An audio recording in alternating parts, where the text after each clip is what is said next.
Muy buenas noches, mis queridos hermanos y hermanas. Dios nos los bendiga. Es un placer para mí volver a estar con ustedes desde este medio de transmisión, de comunicación. Y el tema que tenemos esta noche es acerca de la Trinidad, del Dios Trino, de nuestro Dios Trino, único Dios en tres personas, cómo nuestro Dios se ha mantenido activo o se mantiene activo en la salvación de la humanidad.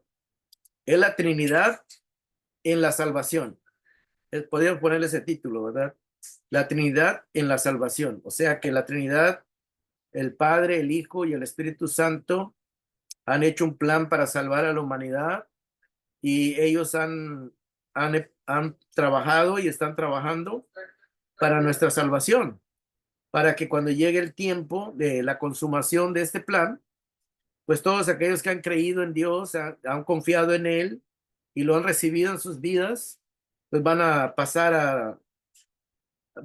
a disfrutar de el final, la consumación de este plan, ¿verdad? Plan de salvación. Y hoy vamos a ver cómo es que el Padre participa en ciertas cosas, el Hijo participa en otras cosas y el Espíritu Santo participa en otras cosas. Y los tres están íntimamente involucrados, íntimamente conectados, todo para el bien nuestro, para el bien de cada uno de nosotros como individuos y también como humanidad, ¿verdad? Como iglesia, como pueblo de Dios, ¿verdad? Así que nosotros sabemos en la Biblia de que hay un solo Dios y creemos en este Dios que es plural, ¿verdad? Que es un Dios trino, que es Padre, Hijo e Espíritu Santo, una sola esencia en tres personas, con tres personalidades que no están, aunque son distintas, no están separadas, sino que no son independientes una de otras, porque si no serían dos o tres dioses, ¿verdad? Pero es un solo Dios, la Biblia enseña que es un solo Dios verdadero y que este Dios está funcionando en tres distintas personas, a cada una con su personalidad propia, ¿verdad? Independiente, podríamos decir, pero no separada o desligada de uno del otro, ¿verdad? Y hoy vamos a ver algunos pasajes en la Biblia donde vamos a ver todo esto, ¿verdad? Vamos a empezar con el Padre, Dios Padre. Vamos a abrir nuestras Biblias en Efesios capítulo 1. Ahí se nos da mucha información acerca de cómo es que el Padre participa o está participando en la salvación, ¿verdad? Efesios capítulo 1, versículo 3 al versículo 6, y también vamos a ver el versículo 11. Vamos a ver estos versículos que se enfocan en lo que el Padre ha hecho, ¿verdad? Vamos a ver esto. Dice el versículo 3, vamos a ver las cosas que hace el Padre, ¿verdad? O que es su participación en el plan de salvación. Dice versículo 3, alabado sea Dios. Y aquí se refiere específicamente Pablo ah, declara o manifiesta a cuál de las tres personas se está refiriendo, ¿verdad? Y dice, alabado sea Dios, y aunque Dios es un solo Dios en tres personas, aquí va a hablar del Padre, ¿verdad? Del Padre dice, alabado sea Dios Padre de nuestro Señor Jesucristo, ¿verdad? Y ahí menciona la otra parte de la divinidad, de la otra persona. Dice, pero aquí va a hablar del Padre, dice, alabado sea Dios, Padre de nuestro Señor Jesucristo, para que veamos la conexión que hay. Y luego dice, ¿qué es lo que ha hecho el Padre? Que nos ha bendecido, dice, en las regiones celestiales con toda bendición espiritual en Cristo. O sea que el que nos ha bendecido, ¿verdad? De una manera directa o personal, el que se ha tomado la autoridad de darnos esa bendición libremente y en amor, ¿verdad? Esas son dos características bien importantes, ¿no? Que nosotros debemos saber, que todo lo que Dios hace, lo hace libremente. O sea que no hay nadie que le diga que tiene que hacer o lo tenga que hacer porque alguien le dio la orden o alguien le hizo ver que era necesario, ¿verdad? Hacerlo. No, es algo que libremente nace del corazón de Dios, ¿verdad? No hay nadie que le dé, que le sugiera o que le dé la orden que tenía que hacer esto, ¿verdad? Él lo hizo plenamente en su soberana libertad, ¿verdad? O sea que él es autoridad y él tiene una mente propia, una idea propia. Entonces él decidió bendecirnos a la humanidad con toda bendición espiritual en Cristo, ¿verdad? Entonces eso es bien importante, ¿verdad? Que el que bendice, el que nos bendice o decidió que nosotros fuéramos bendecidos fue el Padre, ¿verdad? Nuestro Padre celestial, tu Padre Dios. Y luego dice el versículo 4 que Dios, refiriéndose al Padre, nos escogió en él. Cuando dice en él se refiere a Cristo, ¿verdad? En el que acaba de mencionar. Dios nos escogió en él, sea en Cristo, antes de la creación del mundo. En otras palabras, que el plan del Padre era que a través del Hijo nosotros fuéramos escogidos para llegar a ser su pueblo, para llegar a ser su familia, para que nosotros recibamos las bendiciones. No es a través de nadie más que nosotros recibimos las bendiciones, sino que es a través de la persona del Hijo, de Cristo Jesús, que también estamos viendo su participación, ¿verdad? Pero luego nos vamos a enfocar en el Hijo. Ahorita estamos viendo el Padre, ¿verdad? El Padre nos escogió en él, en la segunda persona, que el Señor Jesucristo, nos escogió antes de la creación del mundo. Y luego ahí dice el propósito, para que seamos santos y sin mancha delante de Él, ¿verdad? En otras palabras, que el plan de Dios es que nosotros en Cristo Jesús pudiéramos ser limpios y sin mancha. Está hablando desde luego no de una mancha física, no está hablando de algo físico, algo material, sino que está hablando de nuestra condición espiritual, de nuestro espíritu, ¿verdad? De nuestro espíritu, de nuestro ser interno, dando a entender de que nuestro ser iba a estar manchado por el pecado, iba a estar contaminado por el pecado, pero Dios se iba a encargar de bendecirnos al escogernos para recibir la bendición de la limpieza, podríamos decir, ¿verdad? Porque aquí dice para que seamos santos y sin mancha. En otras palabras, que Dios se encargó de que nuestro espíritu fuera limpio, estuviera en un estado de limpieza espiritual. Y luego dice, y en amor, dice, y en amor nos predestinó. Aquí es otra acción que está haciendo el Padre, ¿verdad? Primero dice que nos bendice, nos escoge, nos predestina, o sea, nos prepara un destino anticipadamente donde Él quiere que nosotros estemos, o un destino al cual quiere que lleguemos, ¿verdad? Predestino es que escoger un destino donde uno va a llegar.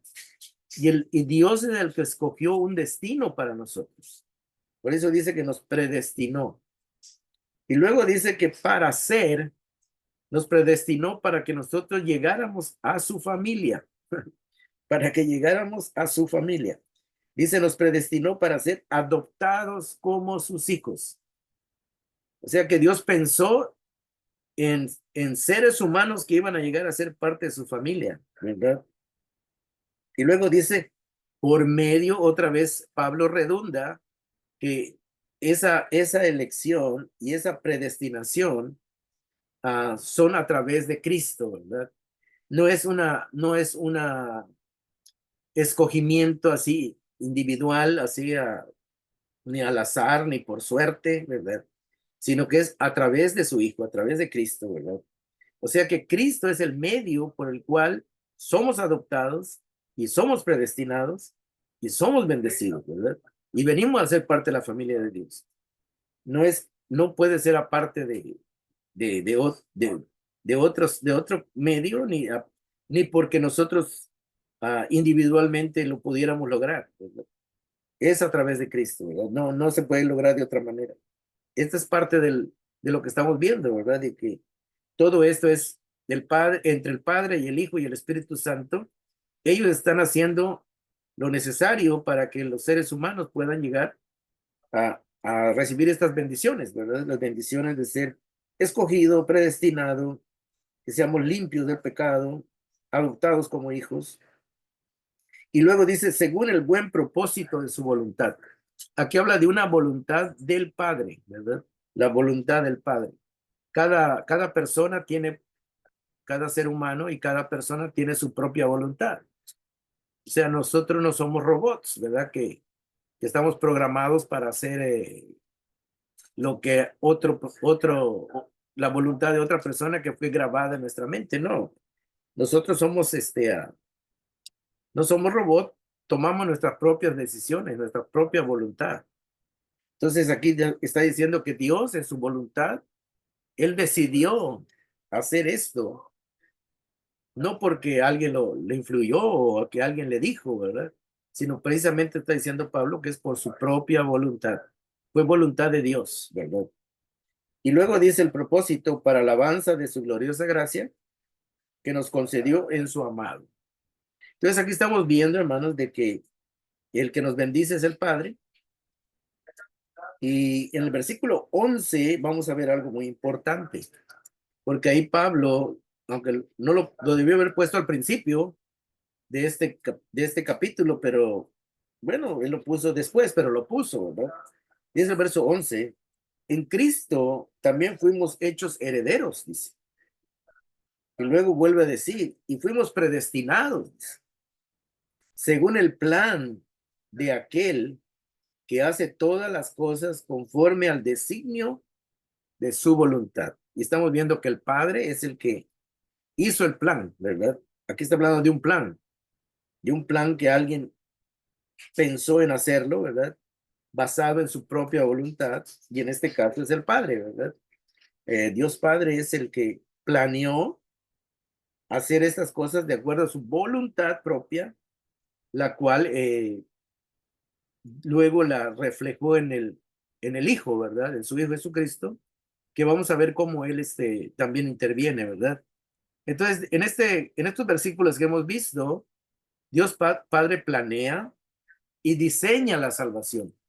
Él planea y planea cómo se va a lograr, cómo se va a hacer, ¿verdad? Es lo que estamos viendo aquí, que el versículo 11, Pablo dice, según el plan de aquel que hace todas las cosas conforme al designio de su voluntad. En otras palabras, cuando nosotros hacemos un plan, pues es algo que nosotros queremos hacer, ¿verdad? Y lo deseamos hacer y planeamos precisamente cómo lo vamos a hacer. Entonces, en este caso, en la salvación, estamos viendo de que Dios Padre es el que planeó, diseñó y Él estableció las normas, cómo es que nosotros los seres humanos íbamos a ser bendecidos, al ser escogidos, al ser adoptados, o ser predestinados para llegar a ser familia de Dios, ¿verdad? Entonces estamos viendo todo esto. El Padre planea, predestina, escoge y nos adopta. Y también hay otra parte de la Biblia donde se menciona que el Padre nos llama a recibir estas bendiciones. Vamos a ver Hechos capítulo 2, versículo 39, el libro de los Hechos, el apóstol Pedro predicando su primer sermón, él habla de que Dios llama, de que Dios llama a los seres humanos para que le reciban su amor, reciban esas bendiciones que Él ya planeó para nosotros y que el ser humano, pues, al recibirlas, pues, es llamado a eso, ¿verdad? Pero no todos aceptan el llamado de Dios. Pero vamos a ver aquí el versículo 39, Hechos 2:39. Aquí dice el apóstol Pedro. En efecto, dice, la promesa, la promesa del perdón de pecados y de recibir el Espíritu Santo, dice, la promesa es para ustedes, para sus hijos y para todos los extranjeros o gentiles, es decir, para todos aquellos a quienes el Señor nuestro llame. Dice. En otras palabras, que Dios también no solo planea la salvación, no solamente escoge al Hijo para que a través de él nosotros pudiéramos ser salvos, también nos predestina para que a través del Hijo lleguemos a ser parte de su familia, también nos adopta, ¿verdad? También nos llama, ¿verdad? Todo eso lo está haciendo el Padre, ¿verdad? Estamos viendo cómo el Padre, Dios Padre, está llevando a cabo su plan, ¿verdad? Llevando a cabo su plan. Y vamos a ver otro pasaje que también en Juan capítulo 6, porque también ahí habla del Padre. Y Jesús mismo habla de esta acción del Padre en Juan capítulo 6, versículo 44. Juan capítulo 6, versículo 44. Estamos viendo la participación tanto del Padre como del Hijo y como del Espíritu Santo, las tres personas de la divinidad, un solo Dios, haciendo posible la salvación del ser humano. Estamos viendo de que el ser humano no participa más que en recibir la bendición, ¿verdad? En aceptar el regalo de Dios, pero todo lo está haciendo Dios. Ya vimos que Dios Padre planea, predestina, escoge, adopta, llama y llama a las personas para que escuchen su buena noticia de su amor. Y en Juan capítulo 6, versículo 44 y 45, Jesucristo dice así el versículo 44 y 45. Dice así, mire lo que dice Jesús, nadie puede venir a mí. Fíjense, Jesús está hablando de llegar a Él y reconocerlo a Él como Salvador, como Señor. Si no lo atrae, dice, el Padre que me envió. Aquí lo que el Jesús está diciendo de que el que nos atrae a Cristo, ¿verdad? A su Hijo, el que participa en hacernos ese llamado y acercarnos al Hijo, es precisamente el Padre.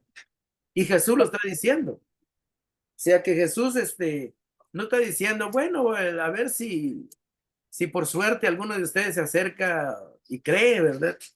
No, aquí está diciendo que el Padre activamente, Él está como, de alguna manera, atrayendo a la gente o moviendo a la gente en su espíritu para que la gente empiece a razonar, empiece a ver la necesidad de que estén en un estado de miseria, de condenación, que el Padre empieza a acercarnos a la fuente de la salvación, ¿verdad?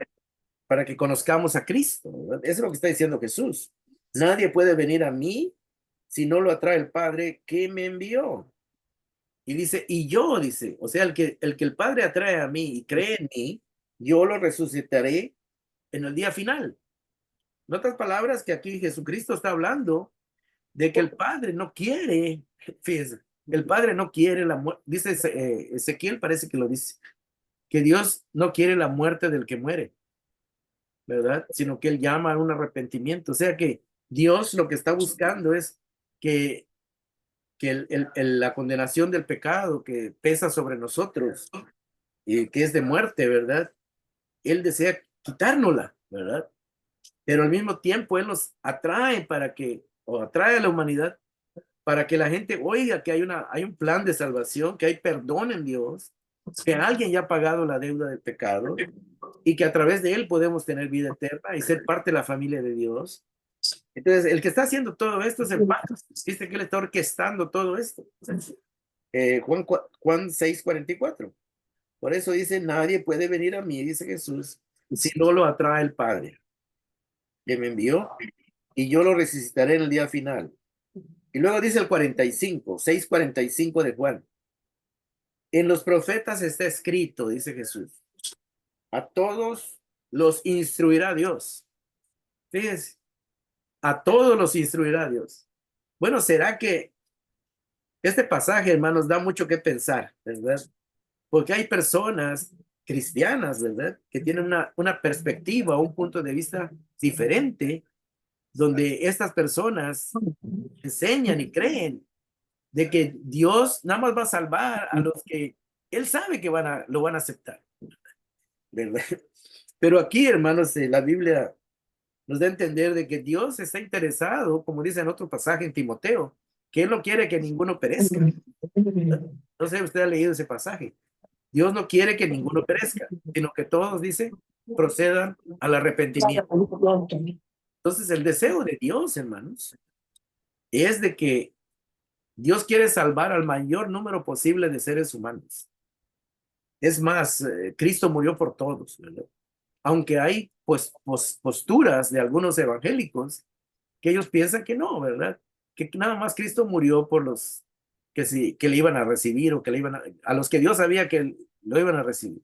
Y que los demás, pues no, que como Dios sabía que lo iban a rechazar, pues Cristo no murió por ellos. Ese es un pensamiento, hermanos, de algunos, ¿verdad? Pero no de todos los cristianos, ¿verdad? Entonces, nosotros creemos de que la salvación es una oferta de Dios para todos, ¿verdad? Dios quiere, dice la Biblia, no quiere que ninguno perezca, dice. Precisamente lo dice la palabra de Dios. Entonces, aquí estamos viendo, hermanos, de que dicen los profetas, está escrito, a todos lo instruirá Dios. En otras palabras, que Dios, hermanos, de alguna manera, Él nos hace entender, le hace entender al ser humano que es pecador. Le hace entender al ser humano que, que fuera de Dios no va a encontrar vida eterna. Que un día se va a morir y ahí se va a acabar todo. Y Dios nos está dando la oferta de que en Cristo podemos tener esa vida eterna. Entonces estamos viendo que el Padre es el que instruye también, instruye, o Él se encarga, ¿verdad? De que el ser humano pueda ser instruido, pueda conocer a Dios, pueda conocer el plan de Dios, pueda conocer que hay un Salvador, que hay alguien que murió por ellos en una cruz, en su lugar, y para que estas personas puedan ver que Dios está dando la oportunidad de salvación. Amén. Y luego dice, en efecto, todo el que escucha al Padre, dice, y aprende de él, dice Jesús, viene a mí. En otras palabras, cuando nosotros recibimos la palabra del Evangelio, cuando nosotros recibimos la palabra de Dios y todavía no creemos, no somos creyentes, el Padre dice que nos enseña, nos instruye y dice, y desde luego que dice que todo el que escucha al Padre, en otras palabras, aquel que pone atención, aquel que abre su entendimiento, Dios le ayuda también a abrir su entendimiento, porque Dios ve la buena disposición que hay en la persona. La persona no se puede salvar sola, ¿no? Pero Dios le va abriendo el camino, le va abriendo los ojos para que la persona pueda darse cuenta de su necesidad. Y ya que la persona se da cuenta de su necesidad, Dios le da la gracia de que pueda reconocer su condición y también reconocer el amor de Dios por él, ¿verdad? Como lo ha pasado con cada uno de nosotros.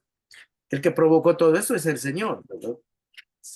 Él es el que nos ofrece la salvación, no nosotros buscamos a Dios y dice, Señor, sálvame, o manda, crea un medio de salvación. No, el medio ya está creado, ya está hecho. Entonces, Dios se encarga de que el ser humano lo conozca, el ser humano se dé cuenta de esa necesidad. Entonces, estamos viendo todo cómo el Padre participa, hermanos, en la salvación. Y luego dice que el Padre, hermanos, ha hecho algo bien hermoso, ¿verdad? Acuérdense, acordémonos, hermanos, que el primer hombre que Dios creó, Adán, ¿verdad? La primera pareja, Adán y Eva, al principio la humanidad iba a recibir la herencia de lo que los primeros padres hicieran. Y tristemente, pues sabemos de que nuestros primeros padres desobedecieron a Dios, escogieron hacer su propia voluntad, menospreciaron la guianza de Dios, y Dios ya les había advertido que si ellos hacían su propia voluntad, pues iban a haber consecuencias y negativas y muy duras, ¿verdad? Y así fue. Podemos ver de que Dios no les mintió, sino que Dios Dios comprobó de que él siempre tiene la verdad y el hombre pues crea su propia verdad o su propia se autoengaña, ¿verdad? Podríamos decirlo de esa manera. Pero el asunto es que el Padre, hermanos, que sabía que el ser humano iba a fallar, Adán y Eva le iban a fallar, Dios ya tenía un plan, ¿verdad? Para que a través de su Hijo la humanidad pudiera ser recuperada, pudiera ser redimida, pudiera ser limpiada del pecado, pudiera ser adoptada, pudiera ser bendecida, ¿verdad? Todo eso, ya lo vimos. Y vamos a ver algo más, Colosenses capítulo 1, y vamos a ver qué más hace el Padre. ¿Qué más hace el Padre en el plan de salvación? Colosenses capítulo 1. En otras palabras, que el Padre es el director de la orquesta, podríamos decir. El director de la orquesta en este plan, ¿verdad? Él es la mente, podríamos decir, maestra del plan maestro que él ha hecho para que el ser humano pueda pasar de un estado de condenación a un estado de salvación, a un estado de redención y pueda tener una relación cercana con Dios, ¿verdad? Con el Padre, el Hijo y el Espíritu Santo. Pero el que está orquestando todo esto es el Padre, ¿verdad? Luego vamos a ver al Hijo y al Espíritu Santo. Vamos a ver Colosenses capítulo 1, versículo 9. Aquí el apóstol Pablo nos va a revelar algo maravilloso, ¿verdad? Le escribe esta carta a los hermanos de Colosas y luego él dice que los felicita a estos hermanos porque estos hermanos estaban dando fruto. No, no es que fueran árboles, ¿verdad? No, cuando estaba dando fruto, estaba dando buenos resultados. Estaban dando buenos resultados el hecho de haber conocido a Dios.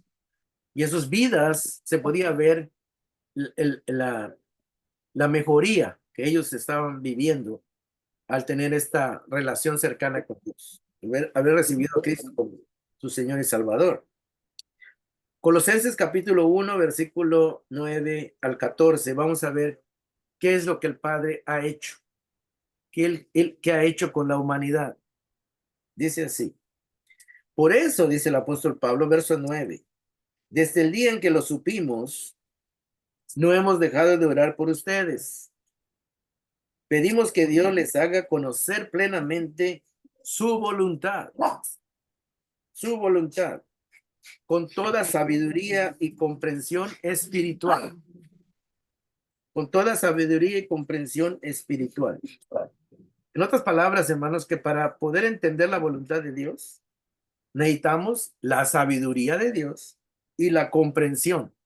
Para comprender eso, ¿verdad? No se puede comprender humanamente, lo vamos a ver más adelante, no se puede comprender humanamente el plan de Dios, porque dice ahí, luego lo vamos a ver en 1 Corintios, que para el hombre natural es como, no le cabe en su mente, es como una locura, ¿verdad?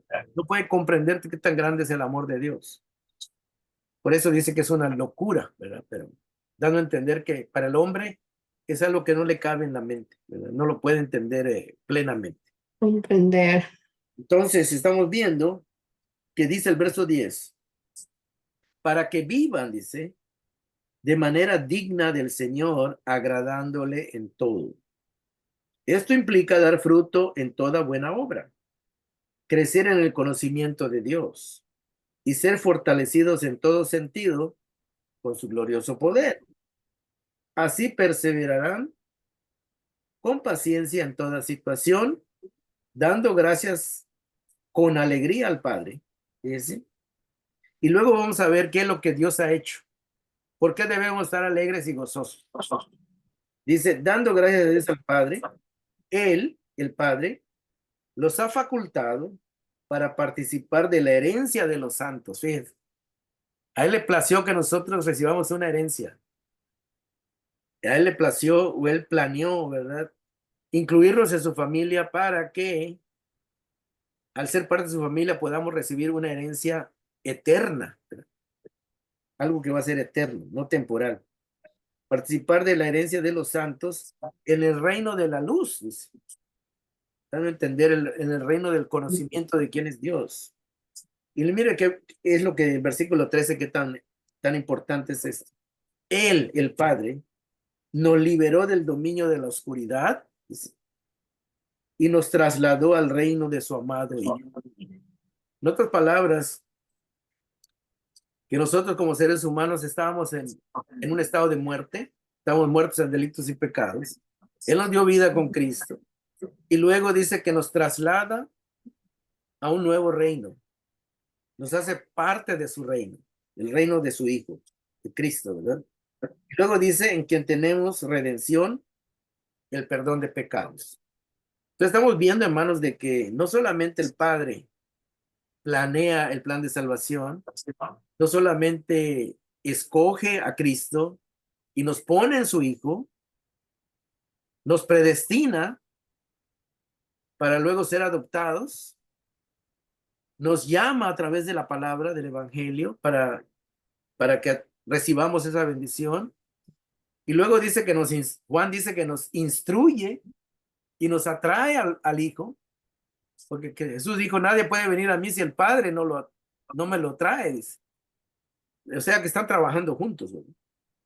Y luego dice, y no solamente es esto, sino que después dice que también nos traslada, el Padre nos traslada al reino de su amado Hijo. En otras palabras, dice, nos trasladó, dando a entender, hermanos, de que nosotros ya estamos dentro de un reino, ¿verdad? Ya estamos dentro del reino de Cristo. Cristo ya es nuestro rey. Cristo ya es nuestro soberano, nuestra máxima autoridad. Cristo ya es el que nos garantiza la vida eterna, porque Él nos la regala, ¿verdad? No es en ningún momento un mérito humano, no es en ningún momento algo que nosotros conseguimos, nosotros buscamos. Todo lo ha hecho Dios, todo lo ha originado en el plan de Dios. A Él en su voluntad le plació, dice, le plació hacer este proyecto de incluirnos en su plan, de incluirnos en su familia, de incluirnos en su herencia, de incluirnos en su reino, ¿verdad? Algo que ninguno de nosotros quizás se había imaginado, ni había pensado, ni había soñado, ¿verdad? ¿Por qué? Porque esto se originó en la mente de Dios, ¿verdad? No en ninguna mente humana. Entonces ya vimos todo lo que hace el Padre, ¿verdad? Ahora vamos a ver la parte del Hijo. Ya vimos que lo que hace el Padre es bastante, ¿verdad? Él orquesta toda la idea, el plan. Ahora en Efesios capítulo 7, 1:7, vamos a volver a Efesios capítulo 1 y ahí vamos a ver qué es lo que hace el Hijo. El Hijo, vamos a ver que en el versículo 7, lo primero que dice que el amado, cuando dice el amado, está hablando del amado Hijo, Cristo. Dice, en él, ahorita ya entramos a la parte del Hijo, ya terminamos con la parte del Padre, ahora vamos a pasar con la parte del Hijo. Dice, en él, en el Hijo, tenemos la redención mediante de su sangre, o sea, mediante de su sacrificio en la cruz. El sacrificio de Jesús fue el pago por nuestros pecados. Él pagó por nuestra deuda, Él pagó por nuestra condición caída, ¿verdad? De condenación, Él la pagó. La deuda quedó saldada. Cuando Jesús estaba en la cruz, Él dijo, consumado es. Consumar algo es llegar al tope, al límite. O sea que el plan de Dios se consumó, se realizó. O sea, llegó a su plena realización. O sea que desde que Cristo nació hasta el momento que él murió, ahí se culminó el plan de Dios. Y el plan de Dios no solamente era pagar por nuestros pecados, ¿verdad? Sino que Jesús fuera nuestro representante. Dice Efesios 1:7 al 13. En él tenemos la redención. Acuérdense que la palabra redención quiere decir pagar una deuda o pagar algo que se recupera, ¿verdad? A veces una persona había puesto algo en empeño, ¿verdad? Entonces la persona iba y pagaba y recobraba su propiedad o lo que haya puesto en empeño, ¿verdad? En este caso, nuestra vida estaba en una deuda, ¿verdad? Y Cristo la paga y la recupera, ¿verdad? Entonces, por eso dice redención. En él tenemos la redención mediante su sangre. O sea que el pago que Jesucristo fue su sufrimiento en la cruz. Aunque aquí se pone sangre, ¿verdad? Pero es una manera poética de decir el resultado del sacrificio. Y el resultado del sacrificio es que él derramó su sangre. Pero en realidad lo que cuenta es su sacrificio, ¿no? O sea que su muerte en la cruz. Y con eso se consiguió el perdón de nuestros pecados, conforme, dice, a la riqueza de la gracia que Dios, dice, aquí está hablando del Padre, que Dios nos dio en abundancia con toda sabiduría y entendimiento. Y luego dice, Él, el Padre, nos hizo conocer el misterio de su voluntad, conforme al buen propósito que de antemano estableció en Cristo. O sea que el plan de Dios era de que los apóstoles fueron los primeros que llevaron el Evangelio. El plan de Dios era que ese misterio, eso que nadie conoce, misterio quiere decir lo que nadie entendía ni nadie sabía por qué pasaron las cosas, pues los apóstoles empezaban a revelarlo, ¿verdad? Que esa muerte de Cristo no es que porque murió nada más por un error o una mala decisión de un juez. No, él murió porque había un propósito, un plan, ¿verdad? Y el plan era que él pagara los pecados del ser humano, siendo él perfecto. Entonces estamos viendo esto, ¿verdad? Que él nos dio a conocer el misterio de su voluntad. Verso 9, el Padre nos dio a conocer ese misterio. Luego el verso 10 dice, para llevarlo a cabo cuando se cumpliera el tiempo. Está hablando que el Padre tiene control del tiempo, eso también, ¿verdad? El Padre sabe cuándo iba a nacer Jesús, cuándo iba a morir en la cruz, él sabe cuándo iba a llegar el Espíritu Santo, él sabe cuándo él va a volver por segunda vez, en fin. O sea que Jesús tiene el control del tiempo. Perdón, Dios tiene el control del tiempo.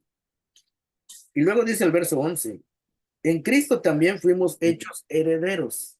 Fíjense lo que Cristo, hermanos, logra por nosotros. El plan de Dios era que llegáramos a ser herederos, pero el que lo logra para que nosotros entremos a esa herencia. Cristo Jesús. En otras palabras, el Padre lo planea, el Hijo lo ejecuta, ¿verdad? El Hijo cumple con la parte de hacerla, llevar a cabo el plan en su persona, ¿verdad? En otras palabras, nosotros recibimos herencia porque Dios nos adopta en Cristo o a través de Cristo, recibimos el perdón de nuestros pecados, quedamos limpios de esa deuda y ahora podemos estar confiadamente dentro de la familia sin temor a ser rechazados por el pecado, porque el pecado ya se pagó, ¿verdad? Entonces, esa es la confianza que nosotros obtenemos a través del Hijo, ¿verdad? De ser recibidos en la familia, de ser adoptados.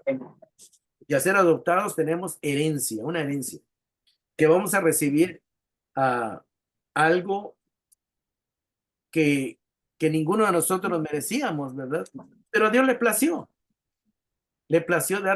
hacernos parte de esa familia, parte de su familia, parte de su herencia, a través de la ejecución del plan que hizo el Hijo, ¿verdad? Y luego dice así, pues fuimos predestinados según el plan, ya lo vimos eso, de aquel que hace todas las cosas conforme al designio de su voluntad. O sea que el plan lo ejecutó el Padre, ¿verdad? Y el Hijo lo llevó a la realidad, a hacerlo, ¿verdad? A ejecutar el plan. Y luego dice el verso 12, a fin de que nosotros, que ya hemos puesto nuestra esperanza en Cristo, seamos para alabanza de su gloria, la alabanza de la gloria del Padre. Y luego dice el verso 13, vamos a ahora pasar a la parte del Espíritu Santo. Ya vimos la parte del Hijo, ¿verdad? Vamos a ver un pasaje antes de pasar esa parte, ¿verdad? De que el Hijo ejecuta el plan, el Hijo asume el papel de ser nuestro Salvador, Él es nuestro representante como hombre cabeza, Cuando dice cabeza, quiere decir que él es el líder de una familia. Por ejemplo, cuando Adán fue creado, él vino a ser el líder, el primer hombre, la cabeza, el responsable de todo lo que venía después, de todos los seres humanos que él iba a engendrar. Y nosotros heredamos el pecado y la muerte a través de Adán. Pero a través de Jesús, él se convierte en la nueva cabeza de la humanidad, de la nueva creación, y a través de él nosotros recibimos una herencia, pero ya no es la herencia que recibimos de Adán, que fue pecado y muerte. Ahora lo que recibimos es la limpieza del pecado. Él fue sin pecado, y esa vida justa y limpia es parte de nuestra herencia. Y también él se gana, con su perfección se gana la vida eterna. Él se la gana porque al ser perfecto, sin pecado, él se ganó la vida eterna con su acción, con su obra, con su obediencia como hombre. Y esa viene no, y esa no le hereda, ¿verdad? No le hereda. Y nosotros no hemos hecho absolutamente nada. Simplemente estamos recibiendo algo que, así como en Adán no hicimos nada y recibimos la muerte, el pecado y la muerte. Nosotros nacimos en un mundo ya que heredamos la muerte.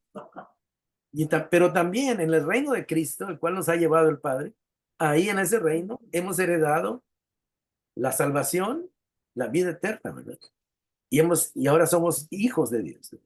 Entonces, ese es el gran cambio que ha logrado Jesús a través de su vida, su muerte. Jesús vive la vida perfecta en nuestro lugar, venciendo el pecado por nosotros y venciendo la muerte. O sea que cuando Cristo fue perfecto, no solamente fue perfecto para Él, ¿verdad? O por Él, sino porque eso íbamos a heredar de Él. Entonces, todo lo que Él hizo fue a favor nuestro. Y luego dice, Él recibe la vida eterna por sus méritos, porque Él sí tuvo méritos. Pero al ser nuestra cabeza, nuestro representante, nos hereda la vida eterna. Y, y en Juan capítulo 8, él lo dice, ¿verdad? Juan capítulo 8, vamos a ver ese pasaje, antes de pasar a la parte del Espíritu. Juan capítulo 8,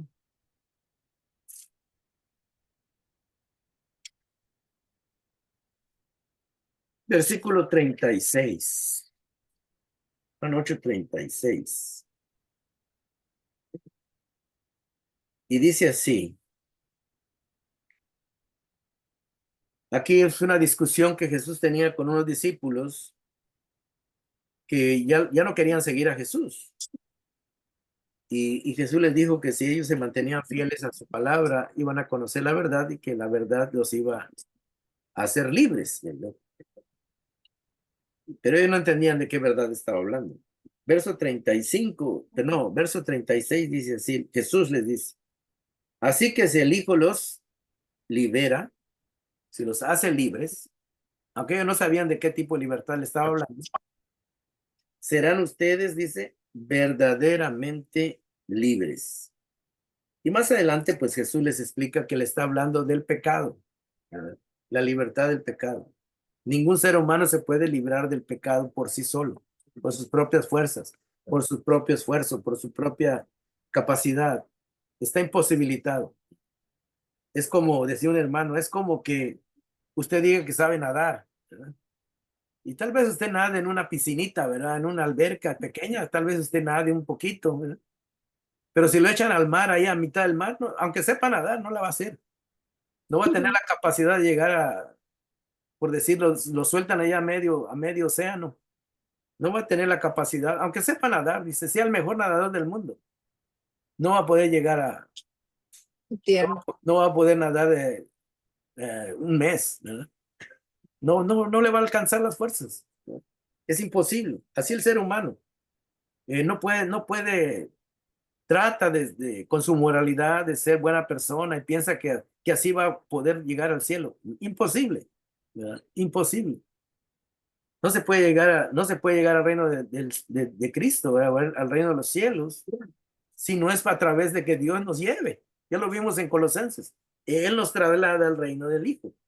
Y ya estamos ahí, gracias a Dios, ¿verdad? Es lo que tenemos que descubrir, que ya Dios lo hizo, ¿verdad? Ya estamos ahí.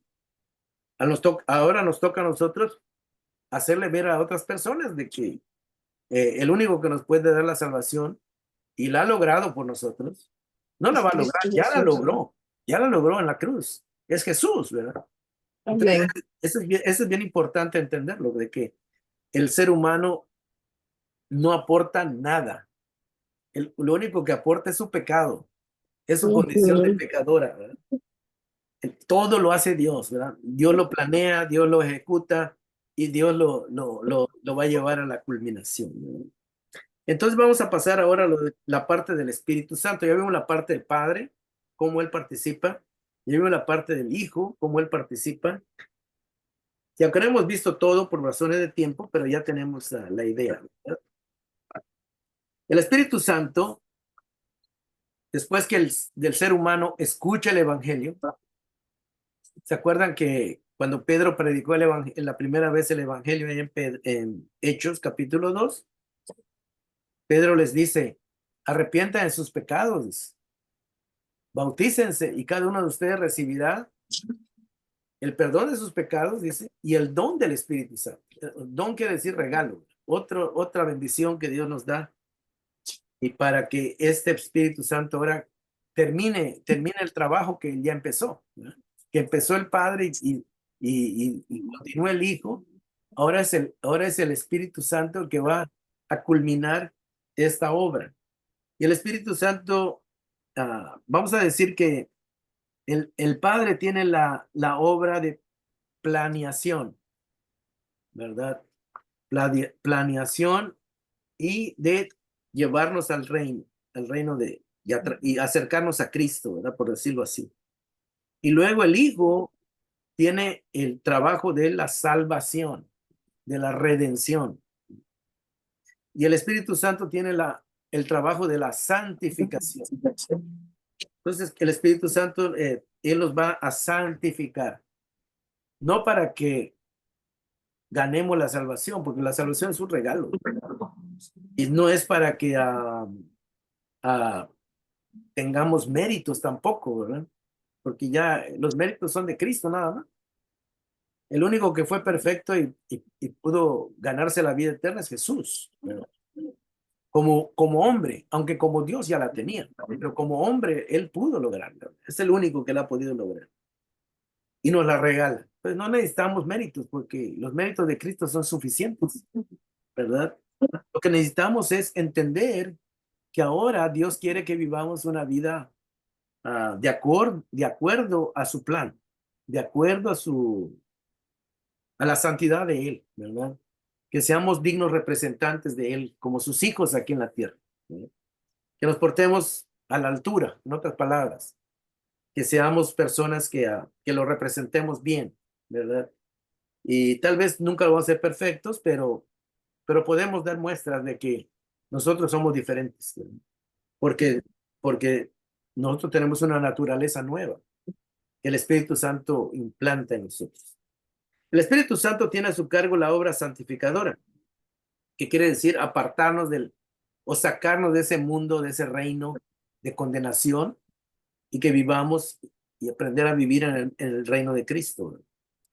Nos capacita para entender el Evangelio, el Espíritu Santo. Primera de Corintios, capítulo 2. Vamos a ver ese pasaje. Primera de Corintios, capítulo 2. Cuando escuchamos el Evangelio, el Espíritu Santo nos ayuda a entenderlo. Primera de Corintios capítulo 2, del 12 al 14. Y aquí Pablo está explicando de que nosotros hemos recibido, los cristianos, un espíritu diferente al que el mundo tiene o heredó. Dice aquí, verso 12, nosotros, hablando de los cristianos, creyentes en Cristo, no hemos recibido el espíritu del mundo, sino el espíritu que procede de Dios. Para que, ahí está el propósito, para que entendamos lo que por su gracia, o sea, gratis, Él nos ha concedido. Esto es precisamente lo que hablamos, dice.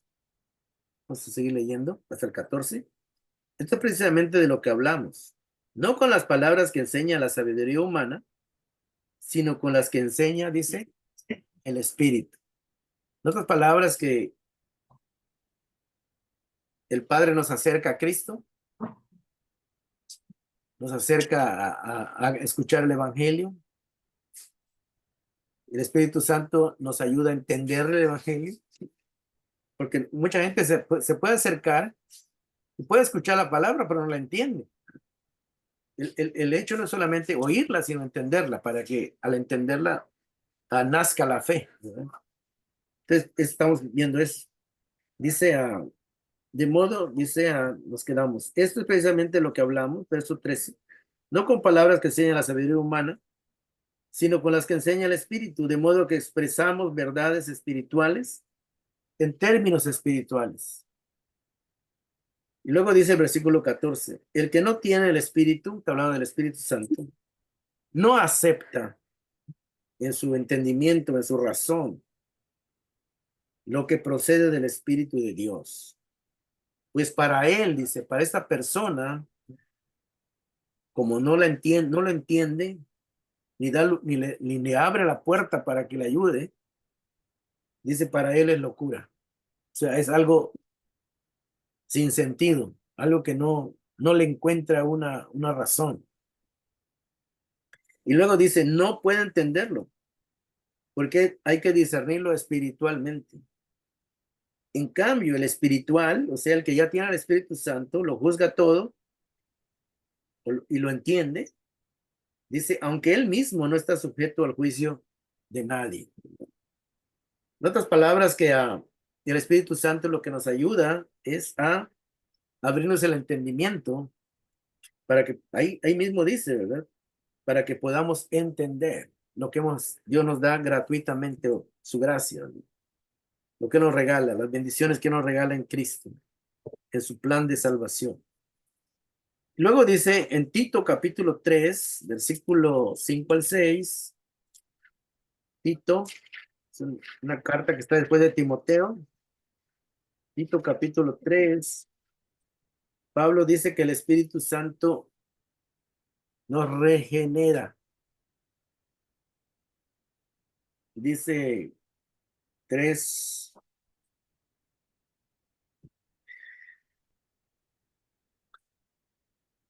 algo que se regenera quiere decir algo que tiene nueva vida. Por ejemplo, a una persona se le cae la uña, ¿verdad? Una uña y esa uña nace otra vez, vuelve a crecer, ¿verdad? Su DNA o ADN, como le dicen, como ya está programado, manda la señal para que se cree una nueva uña, por decirlo así, para que se cree nuevo pelo, ¿verdad? Así hay muchas partes de nuestro cuerpo que se regeneran. Nuestra piel, nosotros cambiamos de piel cada 7 años, tenemos una nueva piel, aunque no nos damos cuenta, ¿verdad? Pero se van cayendo las células, se van muriendo, se van cayendo y va saliendo otra que ni cuenta nos damos. Pero la piel que tenemos ahorita, hace 7 años la que teníamos hace 7 años ya no es la misma. Y así hay muchas partes del cuerpo que se regeneran. Pero el espíritu que tenemos, nada más lo puede regenerar Dios, nada lo puede regenerar el Espíritu Santo, ¿no? Puede crear un nuevo espíritu en nosotros, algo que naturalmente no se puede. Es una obra sobrenatural, solo de Dios. Verso 4, Tito 3:4, pero cuando se manifestaron la bondad y el amor de Dios, nuestro Salvador, Él, Dios, nos salvó, no por nuestras propias obras de justicia, sino por su misericordia. Y luego nos va a explicar, nos salvó mediante el lavamiento de la regeneración. Esta palabra quiere decir volver a crear algo. Generar algo es algo que nace nuevo, ¿verdad? Pero regeneración es volver a crear algo nuevo. Y por eso dice, la regeneración. Dios regenera nuestro espíritu, crea un nuevo espíritu, crea una nueva vida, una nueva naturaleza en nosotros, que antes no teníamos. Y la renovación, dice, por el Espíritu Santo. Entonces estamos viendo que el Espíritu Santo se encarga de regenerar, renovar nuestro espíritu.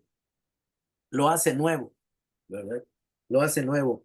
Un espíritu que antes estaba afectado por el pecado, dañado por el pecado, pero ahora lo hace nuevo.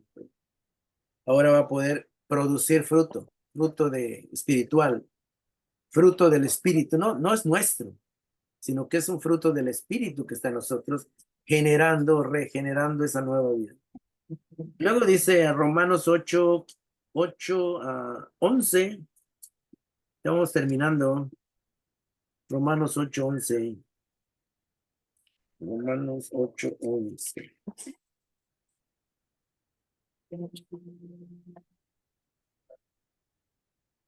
Habla de un espíritu que vive en nosotros. No solamente que está ahí, ¿verdad? Sino que vive. O sea que tiene vida. Y si tiene vida, produce vida. Es el punto, ¿verdad? Dice Romanos 8, 11. Y si el espíritu de aquel que levantó a Jesús de entre los muertos vive en ustedes, imagínense que el espíritu, Jesús estaba muerto. Físicamente estaba muerto. Estaba inconsciente, estaba totalmente cadáver, ¿verdad? Pero dice que el Espíritu Santo entró en él, ¿verdad? Entró en él. Y lo que hizo es que volviera a vivir, porque el Espíritu da vida, ¿verdad? Dice, y si el Espíritu de aquel que levantó a Jesús entre los muertos vive en ustedes, en otras palabras, que ese mismo Espíritu ahora está dentro de nosotros. En otras palabras, si levantó a Jesús que estaba muerto, imagínense, a nosotros nos va a dar algo nuevo que no tenemos. Dice, dice, él mismo, dice, Espíritu que levantó a Jesús de entre los muertos, también dará vida. Pero esta palabra vida, hermanos, no está hablando de bios, que es vida física, sino está hablando de zoe, ¿verdad?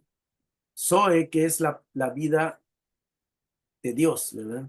Es una vida que aquí en la tierra nada más la tiene aquel que Dios se la da, que es la vida eterna, ¿verdad? Es eterna porque es de Dios, ¿verdad? Eso quiere decir. Dice que esa nueva vida en sus cuerpos mortales por medio del Espíritu que vive en ustedes. En otras palabras, que el Espíritu Santo produce una nueva vida que antes no teníamos. Produce nuevo carácter, nueva manera de pensar, nueva manera de vivir, nueva manera de entender la vida, nueva manera de reconocer a Dios, ¿verdad? ¿Por qué? Porque nos conecta con Dios directamente, ¿verdad? Está conectado ya en nosotros. Entonces ya ese espíritu va a producir lo que produce, ¿verdad? Y dice, es un fruto de la nueva naturaleza que tenemos. Bueno, usted los ha leído allá en Gálatas 5:22, dice, el fruto del espíritu es, Gálatas 5:22, debe de aprenderse ese versículo porque es muy importante. Paz, paciencia, Es, benignidad, empieza con bondad. amor, pero no es el amor físico, ¿eh? Este amor es del espíritu, es muy diferente. Es el amor de Dios, ¿verdad? Que es sin intereses de ganar algo a cambio. Es un amor que fluye porque Dios es amor, ¿verdad?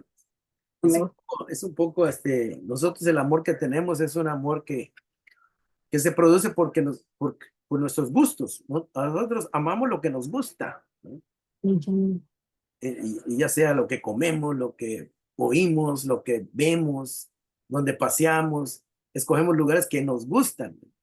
Pero el amor de Dios no se mueve por gusto, no se mueve por los sentidos, ni por los ojos, ni por los gustos, ni por los oídos, no se mueve por eso, por lo sensorial.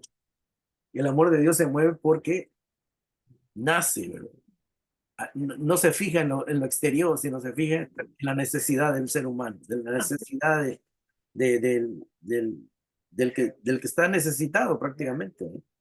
Entonces es un amor totalmente diferente, ¿no? Que no se basa en los sentidos. El amor que nosotros practicamos en la tierra se basa en los sentidos, ¿verdad? Mientras que el de Dios no, ¿verdad?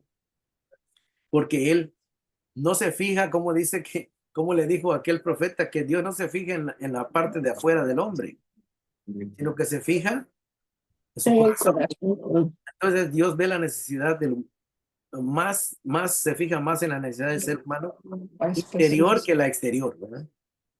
Aunque también cuenta, ¿verdad? Pero ese es el amor de Dios, ¿verdad? El amor que no piensa en sus gustos personales, sino en la necesidad del otro, del que está enfrente. Es el amor de Dios. Pero solamente lo podemos tener si Dios nos lo da. Es la única manera. No lo podemos comprar, no lo podemos conseguir en otra parte. Es un regalo de Dios, ¿verdad? Que es parte de lo que Él produce. Sin Él no se puede producir, no se puede tener. Físicamente, ni de ninguna manera, ni intelectualmente, no se puede. Porque es algo que no es nuestro, es del Espíritu.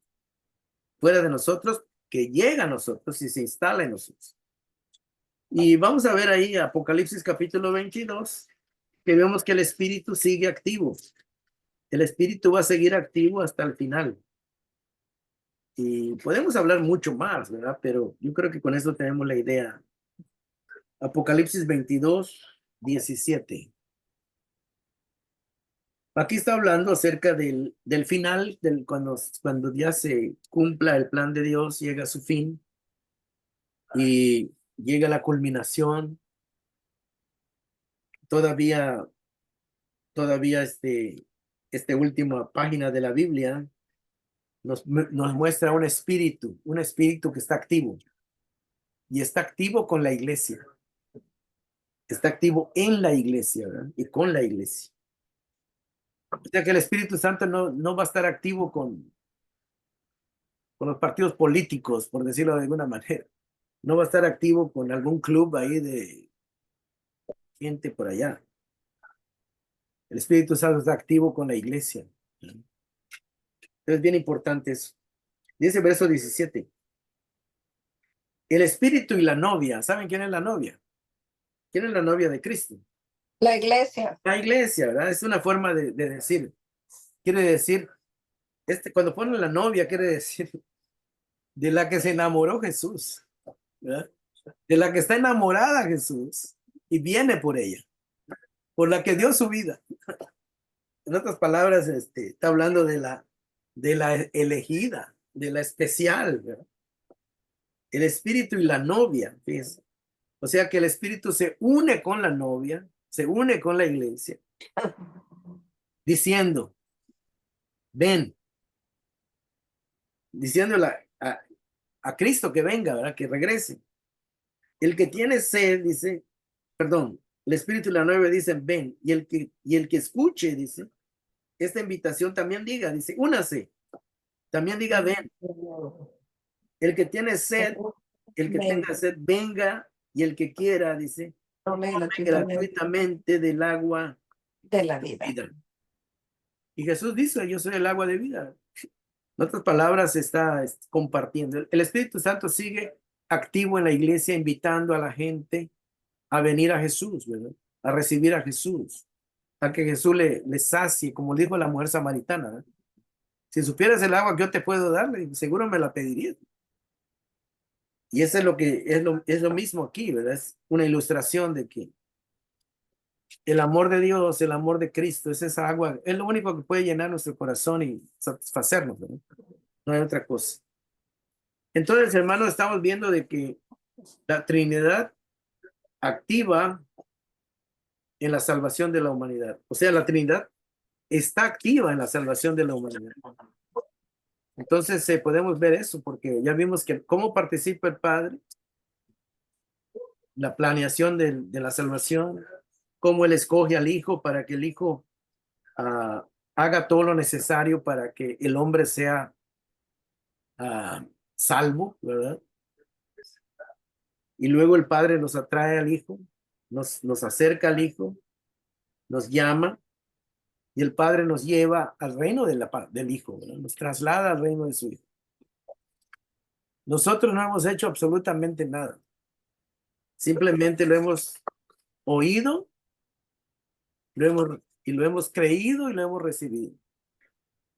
Desde luego que al recibir esta salvación lograda por Cristo, el Hijo, eh, Dios nos regala y nos sella con el Espíritu Santo para que el Espíritu Santo pueda continuar esa relación de hijos con el Padre a través del Hijo, ¿verdad? Ahí Pablo dice en Romanos 8 que el Espíritu Santo nos adopta y nos adopta en la familia de Dios, o sea, introduce la familia de Dios, nos recibe en la familia de Dios, y luego dice y podemos clamar Abba Padre. En otras palabras, nos llena de tanta confianza de que podemos tener esa relación cercana con Dios, ¿verdad? Ya sin ningún temor, sin ninguna, algo que nos dé miedo, ¿verdad? Juan dice que en el amor no hay temor. O sea que cuando conocemos realmente el amor de Dios, el amor del Padre, el amor del Hijo y el amor del Espíritu Santo, no podemos vivir en temor, no vamos a vivir con miedo, no vamos a temer temor de que Dios nos vaya a desheredar o que nos vaya a quitar a correr de su familia, ¿verdad? O hacernos o sacarnos de su familia en ningún momento, porque Él lo ha planeado no para sacarnos de su familia, sino para introducirnos a su familia, para que seamos parte de su familia y tengamos esa herencia eterna. Entonces estamos viendo de que el plan de salvación participa el Padre, El Hijo y el y el Espíritu Santo. Espíritu Santo. Entonces es un solo Dios que está orquestando, que está llevando a cabo y que está realizando nuestra salvación. Y la pregunta es, ¿podrá Dios fracasar en su plan? No, ¿Nos da seguridad el plan de Dios? amén, Claro. sí, ¿Podemos vivir confiados en el plan de Dios? ¿Que Él está en control de amén, todo? Claro. amén. ¿Usted cree que al final esta novia la va a cambiar? No, No, ¿verdad? No la va a cambiar, ¿verdad? Porque ya está escogida, ya está. Y es la iglesia, ¿verdad? La novia representa a la iglesia en el sentido de que se pone novia, ¿verdad? Porque es una relación, la relación ideal, ¿verdad? Es de una pareja, es que se amen ambos y puedan vivir juntos, físicamente, pues hasta donde el cuerpo dé, ¿verdad? Pero espiritualmente, hermanos, Dios es eterno. amén. Su novia a la que ha escogido y por la que ha pagado el precio y todo lo que ha hecho, pues no la va a tener nada más para tenerla un año, 2 años no, Y se es para la divorcian. eternidad. Dios no cree en el divorcio, porque Él es amor, ¿verdad? Y Amén, entonces eso es bien importante, ¿verdad? Que nosotros veamos cómo es que Dios ama, cómo es que Dios se sacrifica, cómo es que Dios entrega, cómo es que Dios muestra todo su amor. Y su fidelidad. lo único que nos toca a nosotros es admirarlo y sentirnos privilegiados y dichosos Amén, de que el Padre haya planeado incluirnos en su familia y que Cristo lo haya logrado y que el Espíritu Santo nos mantenga con ese gozo y esa alegría y esa bendición de seguir participando y que todavía viene lo mejor. Y todavía viene lo mejor. Bueno, vamos a dejarlo hasta aquí. Espero que hayan ustedes visto la participación del Padre, del Hijo y del Espíritu Santo en el plan de salvación. Vamos a dejar el tiempo para algunas preguntas, si es que hay. Y mientras voy a parar la grabación para que no se haga muy largo el video. Pero se pueden quedar ahí para comentar. Bendiciones.